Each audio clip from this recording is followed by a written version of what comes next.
श्री रामकृष्ण वचनामृत में श्री रामकृष्ण देव हमेशा ईश्वरीय चर्चा किया करते थे। जिसके पास देने के लिए जो होता है वो वही दे सकता है, जिसके पास है तभी दिया जा सकता है। तो श्री रामकृष्ण देव के पास ईश्वर का ज्ञान अनुभव के आधार पर बहुत अधिक था, इसलिए वे चर्चा बहुत ज्यादा इसी बात की किया करते थे। लेकिन कई बार लोग उनके पास दूसरी तरह की बातें करने के लिए भी आते थे जो स्वार्थगत होती थी। तो स्वार्थ पूर्ण बातों से वे कई बार बहुत ज्यादा परेशान हो जाया करते थे। तो इन बातों में उन्हें ज्यादा रुचि भी नहीं थी। वे ईश्वरीय चर्चा को ज्यादा महत्व देते थे और उन्हीं तरह की बातों को महत्व दिया करते थे। तो इसलिए जब एक बार उनके पास नरेंद्र पहुंचे तो उन्हें बहुत अच्छा लगा, क्योंकि वे स्वार्थगत बात नहीं कर रहे थे। वे ईश्वर की चर्चा ही करते थे और वही बात उनसे पूछते थे, और उस ज्ञान का उनके पास अथाह भंडार था जो वे देने के लिए सदैव उत्सुक रहते थे। तो जब उन्हें नरेंद्र में ये पात्रता दिखाई दी तो वे बहुत खुश हुए और नरेंद्र को फिर उन्होंने स्वामी विवेकानंद बना दिया। तो ये तभी संभव हो पाया क्योंकि उनके पास एक ऐसा व्यक्ति पहुंचा जिसके पास पात्रता थी और ईश्वरीय ज्ञान प्राप्त करने की विशेष इच्छा थी। तो इसलिए नरेंद्र और रामकृष्ण परमहंस इन दोनों का बहुत अच्छा तालमेल गुरु और शिष्य का रहा है। तो अब रामकृष्ण वचनामृत का पाठ। आज श्री रामकृष्ण बड़े आनंद में हैं। दक्षिणेश्वर काली मंदिर में नरेंद्र आए हैं और भी कुछ अंतरंग भक्त हैं। नरेंद्र ने यहाँ आकर स्नान किया और प्रसाद पाया। आज आश्विन की शुक्ला चतुर्थी है, 16 अक्टूबर 1882 सोमवार। आगामी गुरुवार को सप्तमी है, दुर्गा पूजा होगी। श्री रामकृष्ण के पास राखाल, रामलाल और हाजरा है। नरेंद्र के साथ एक दो और बाह्य लड़के आए हैं। आज मास्टर भी आए हैं। नरेंद्र ने श्री रामकृष्ण के पास ही भोजन किया। भोजन हो जाने पर श्री रामकृष्ण ने अपने कमरे में बिस्तर लगा देने को कहा, जिस पर नरेंद्र आदि भक्त, विशेषकर नरेंद्र, आराम करेंगे। चटाई के ऊपर रजाई और तकिए लगाए गए हैं। श्री रामकृष्ण भी बालक की भांति नरेंद्र के पास बिस्तर पर आ बैठे। भक्तों से, विशेषकर नरेंद्र से और उन्हीं की ओर मुंह करके हंसते हुए बड़े आनंद से बातचीत कर रहे हैं। अपनी अवस्था और अपने चरित्र का बातों बातों में वर्णन कर रहे हैं। श्री रामकृष्ण ने कहा, मेरी इस अवस्था के बाद मुझे केवल ईश्वरी बातें सुनने की व्याकुलता होती थी।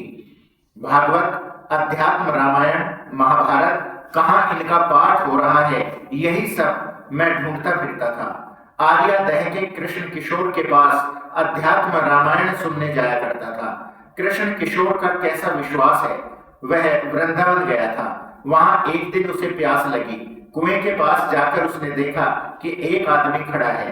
पूछने पर उसने जवाब दिया, मैं नीच जाति का हूं और आप ब्राह्मण हैं, मैं कैसे आपको पानी निकाल दूं। कृष्ण किशोर ने कहा, तू कहे शिव। शिव शिव कहने से ही तो शुद्ध हो जाएगा। उसने शिव शिव कहकर पानी ऊपर निकाला। वैसा निष्ठावान ब्राह्मण होकर भी उसने वही जल पिया। कैसा विश्वास है।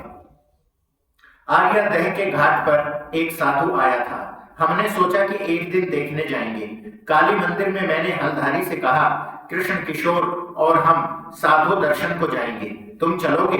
हलधारी ने कहा, एक मिट्टी का पिंजरा देखने जाने से क्या होगा। हलधारी गीता और वेदांत पढ़ता था न, इसी से उसने साधु शरीर को मिट्टी का पिंजरा बताया। मैंने जाकर कृष्ण किशोर से वह बात कही तो वह बड़े क्रोध में आ गया। उसने कहा, क्या हलधारी ने ऐसी बात कही है?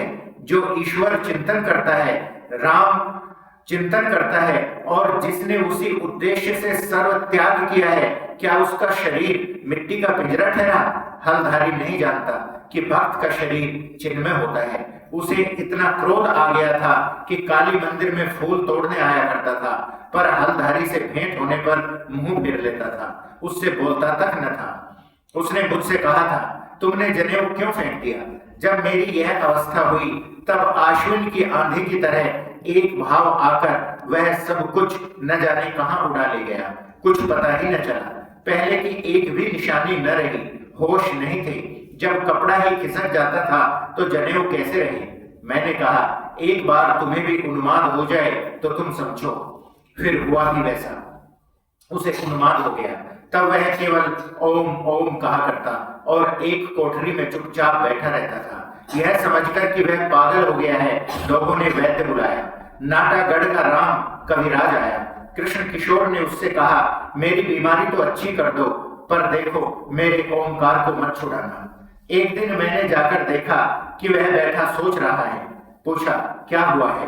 उसने कहा, टैक्स वाले आए हैं, इसलिए सोच में पड़ा हूं। उन्होंने कहा, है रुपया न देने से घर का माल बेच लेंगे। मैंने कहा, तो सोचकर क्या होगा? अगर सब उठा ले जाएं तो ले जाने दो, अगर बांध कर ही ले जाएं तो तुम्हें थोड़े ही ले जा सकेंगे।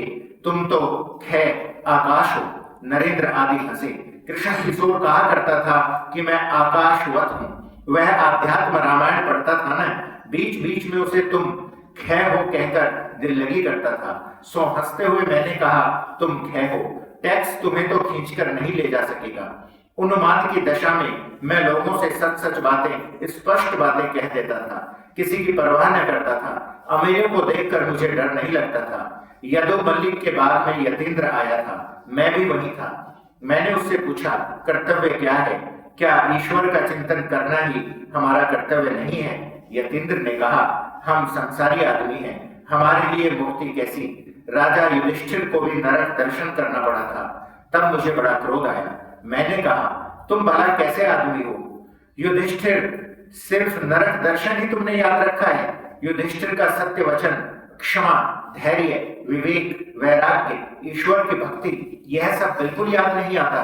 और भी बहुत कुछ कहने जाता था, पर हृदय ने मेरा मुंह दबा लिया। थोड़ी देर बाद यतीन्द्र यह कहकर कि जरा काम है, वहां से चला गया। बहुत दिनों बाद मैं कप्तान के साथ सोरींद्र ठाकुर के घर गया था। उसे देखकर मैंने कहा, तुम्हें राजा वाजा कह नहीं सकूंगा, क्योंकि वह झूठ बात होगी। उसने मुझसे थोड़ी बातचीत की। फिर मैंने देखा कि साहब लोग आने जाने लगे। वह रजोगुणी आदमी है, बहुत कामों में लगा रहता है। यतीन्द्र को खबर भेजी गई। उसने जवाब दिया, मेरे गले में दर्द हुआ है। उस उन्माद की दशा में एक दूसरे दिन वराह नगर के घाट पर मैंने देखा कि जय मुखर्जी जप कर रहा है, पर अनमना होकर। तब मैंने पास जाकर 2 थप्पड़ लगा दिए। एक दिन रासमणि दक्षिणेश्वर में आई, काली माता के मंदिर में आई। वह पूजा के समय आया करती और मुझे 1-2 गीत गाने को कहती थी। मैं गीत गा रहा था। देखा कि वह अनमनी होकर फूल चुन रही है। बस 2 थप्पड़ जमा दिए। तब होश संभाल कर हाथ बांधे रही। हलधारी से मैंने कहा, भैया यह कैसा स्वभाव हो गया, क्या उपाय करूं? फिर मां को पुकारते पुकारते वह स्वभाव दूर हुआ। उस अवस्था में ईश्वरीय प्रसंग के सिवा और कुछ अच्छा नहीं लगता था। वैषयिक चर्चा होते सुनकर मैं बैठा रोया करता था। जब मधुर बाबू मुझे अपने साथ तीर्थों को ले गए, तब थोड़े दिन हम वाराणसी में राजा बाबू के मकान में रहे। मधुर बाबू के साथ बैठक खाने में मैं बैठा था और राजा बाबू भी थे। मैंने देखा कि वे सांसारिक बातें कह रहे हैं, इतने रुपए का नुकसान हुआ है, ऐसी ऐसी बातें कह रहे हैं। मैं रोने लगा। कहा, माँ मुझे यह कहाँ ले आई? मैं रासमणि के मंदिर में कहीं अच्छा था।